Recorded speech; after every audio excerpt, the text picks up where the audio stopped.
এত সুন্দর কিউট আল্লাহর সৃষ্টি, আল্লাহর দান। এই ছোট, ছোট বেবিগুলাকে যদি কেউ ফেলে দেয় আপনার কেমন লাগবে? আপনার অবশ্যই মানবিকতা থাকলে খুবই খারাপ লাগবে। আপনি চেষ্টা করবেন যে এই বিড়ালগুলোর একটা ঠিকানা করার।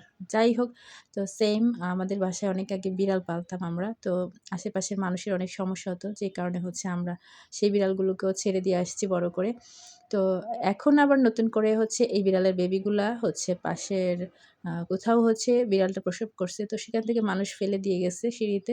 কিন্তু আমার মায়ের তো মন, মায়ের মানবিকতা, বিবেকবোধ বলে কিছু আছে। সে ভাবতেছে যে এই দুধের বাচ্চাগুলো কোথায় যাবে? এরা তো একদম বেশি ছোট। তো ওই চিন্তা করে মানবিকতা থেকে বাসায় নিয়ে আসছে যে যাক, এগুলো যেহেতু দুধের বাচ্চা একটু আ দরকার, এগুলো একটু বড় হোক তারপরে দিয়ে আসবো বাইরে, বা কেউ যদি নিতে চায় তাদেরকে দিয়ে দিব। এই চিন্তা থেকে নিয়ে আসছে। কিন্তু আনার পরেও দেখি মানুষের প্রবলেম। তারা ফেলে দিয়ে গেছে সেটা ঠিক আছে। এখন আমরা পালতেছি, আমরা খাওয়াইতেছি, এখানেও মানুষের প্রবলেম। জানি না এখন মানুষের মানবিকতাগুলো কেন এইভাবে হারিয়ে যাচ্ছে জানি না। মানে এত বেশি কেন প্রবলেম হয় এই বিড়ালদের নিয়ে, কুকুরদের নিয়ে জানি না। যাই হোক, এখানে এই বাচ্চাদের দেখলে খুব ভাল লাগে। কত কিউট, কত ছোট, ছোট। এগুলো তো কিছু বোঝে না। মানে বোবা প্রাণী।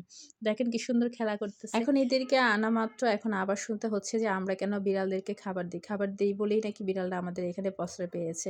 এটো এটা কোনো কথা? আপনারাই বলেন যে আল্লাহর দান, আল্লাহর সৃষ্টি, তার রিজিক সে নিয়ে এসেছে। আর তা অপ্রয়োজনীয় অতিরিক্ত খাবারটাই তারা খায়।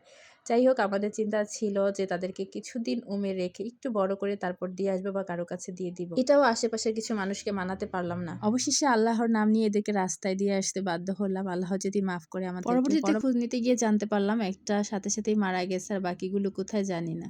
এটা শোনার পর আসলে অনেক বেশি খারাপ লাগতেছিল। আসলে আমাদের পরিস্থিতি এতটাই খারাপ ছিল যে আমরা বাধ্য হয়ে এই কাজটা করেছি। আল্লাহ যদি মাফ করে, আল্লাহর কাছে এখনো মাফ চাই।